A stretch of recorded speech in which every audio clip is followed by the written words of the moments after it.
நம்ம செடிலாம் வெறும் நம்ம 5 ரூபாயிலேருந்தே கொடுத்துட்டு இருக்கோம். கவரில் நாங்கள் வச்சு இதிலே காய் காய்ச்சிருக்கு பாருங்க. நம்மகிட்ட பார்த்தீங்கன்னா உத்ராட்சி செடி கூட இருக்குதுங்க. இண்டோர் பிளான்ட்ல செமிஷேல் வைக்கக்கூடிய பிளான்ட் ஸ்டார்டிங் வந்து ரேட்டு 70 ரூபாயிலேருந்தே இருக்குது. பிரியாணி இலையும் இருக்குது, அப்புறம் ஆல் ஸ்பைசஸும் இருக்குது, டிராகன் ஃப்ரூட்டும் இருக்குதுங்க. ஏன்னா வருஷத்துக்கு ஒரு முறை மட்டும் தான் பூக்கும். இது வந்து டேபிள் ஆரஞ்சு, அத்தி கூட இருக்குது, சித்திரத்து செடி, இது கேசவரத்தினி பிளான்ட் பார்க்குறோம். வாஸ்துக்கு வைக்கிறீங்க இல்லை வந்து திருஷ்டிக்கு வைக்கிறீங்க அப்படின்னா அந்த செடி நம்ம யூஸ் பண்ணிக்கலாம். நாட்டு மிளகாவே இருக்குது. சந்தன மரம் வந்து நம்ம வீட்டிலே வளர்க்கலாம். எலும்பூட்டி செடி 2 வகையான விதத்தில் இருக்குது. ஆலமரம் இருக்குது, அதுக்கப்புறம் அத்தி மரமும் இருக்குது. டிஸ்ட்ரிக் வைக்கக்கூடிய பிளான்ட் இது ஒரு வகையான பிளான்ட். வெல்வம் செடி நம்மகிட்ட ஸ்டாக் இருக்குது. ஒயிட் இருக்கும் செடி, இது கொடி பாசலை, நாட்டு வல்லார கீரை, முடக்கத்தா கீரையும் இருக்குதுங்க. எல்லா பிளான்ட்டுமே பார்த்தீங்கன்னா ஹேங்கிங் பாட்டில் கொஞ்சமாக தான் கவர் ஆகும். இது அப்படி இல்லை, அப்படி ஒரு மாலை மாதிரியே உங்களுக்கு ஃபுல்லாக கவர் ஆகும். இன்சுலின் பிளான்ட், மல்லி நிறைய பார்த்துருப்பீங்க. இது வந்து நம்மளோட மைசூர் மல்லி. கிருஷ்ணகமலத்தில் வந்து பர்பிள் கலர் இருக்குது, நம்மகிட்ட ரெட்டும் இருக்குது. பார்த்தீங்கன்னா லில்லி இருக்குது, ப்ளஸ் லோட்டஸ் இருக்குது, பன்னீர் பிளான்ட்டும் இருக்குதுங்க, ரோஸ்மேரி பிளான்ட்டும் இருக்குதுங்க, மரிக்குழந்து பிளான்ட்டும் இருக்குதுங்க, தவனம் பிளான்ட்டும் இருக்குதுங்க. பார்த்தீங்கன்னா மறு பிளான்ட்டும் இருக்குது, கரிசலங்கண்ணி நம்மகிட்ட எல்லோவும் இருக்குது, ஒயிட்டும் இருக்குது. ஸ்னேக் பிளான்ட்ல வந்து ஒரு 3 வகையான இது இருக்குது. ஸ்பைடர் பிளான்ட் கூட இருக்குதுங்க. ஜேடு பிளான்ட்டுங்க. இது மணி பிளான்ட் வெரைட்டியில்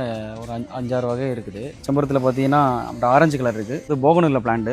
இதில் பார்த்தீங்கன்னா இதில் ஒரு 6-7 வகையான கலர் இருக்குது. நம்மகிட்ட பார்த்தீங்கன்னா பெங்களூர் ரோஸ் இருக்குது, பட்டன் ரோஸ், ஒரே இதில் வந்து நிறைய கொத்து கொத்து உங்களுக்கு பூக்கும். கொடி ரோஸ் இருக்குது, ரோஸில் அதில் ஒயிட் அண்ட் ரெட் இருக்குது. சாமந்தியில் எல்லோவும் இருக்குது, ஒயிட்டும் இருக்குங்க. நம்மகிட்ட வந்து நாட்டு நெல்லி இருக்குது, அப்புறம் மலை நெல்லி இருக்குது. இது இமாம் வசந்த், பங்கனப்பள்ளி, ருமானி, அது இல்லாமல் பார்த்தீங்கன்னா மாடியிலே வச்சு வளர்க்குறதுக்கு தெய்வான் வெரைட்டி இருக்குது. செவ்வாழை இருக்குது, நேந்திரம் இருக்குது, ஏலைக்கு இருக்குது, பூம்பழம், காய்வாழை, தென்னை மரத்தில் வந்து நாட்டு வெரைட்டி இருக்குது, ஹைப்ரிட் இருக்குது, மூங்கில் கூட இருக்குது, கிறிஸ்மஸ் ட்ரீ, அப்புறம் தூஜா, இந்த மாதிரி வகையெல்லாம் இருக்குது. தூஜாலே வந்து இந்த மாதிரி வெரைட்டி இருக்குது, டார்க் க்ரீன் இருக்குது. எலுமிச்சை மரம் பார்த்தோம் இல்லைங்களா, அதே குட்டை வெரைட்டி மரம் இதுதான். கோவாவில் பார்த்தீங்கன்னா நம்மகிட்ட ஒரு 6 வகையான கோவா இருக்குது. பார்த்தீங்கன்னா பிளான்ட்ஸ் மட்டும் இல்லாமல் பிளான்ட்ஸுக்கு தேவையான பாட்டு, அதுக்கு தேவையான மேனுவரு, உரம், அதுக்கு தேவையான ஆக்சசரிஸ் எல்லாமே நம்மகிட்ட இருக்குது. இது மட்டும் இல்லாமல் வெஜிடபிள் சீட்ஸ் இருக்குது, ஃப்ளவர் சீட்ஸ் இருக்குது, எல்லாமே இருக்குது. இப்போ நம்ம கடை பேர் வந்து மயோன் கார்டன், மேடவாக்கத்தில் இருக்குது, பெல்நகர் 4th மெயின் ரோட்டில் வச்சுருக்கோம். பூச்செடி இருக்குது, ஆர்னமெண்டல் இருக்குது, ஹெர்பல் பிளான்ட் இருக்குது, அப்புறம் பல வகைகள் இருக்குது, மரங்கள் இருக்குது.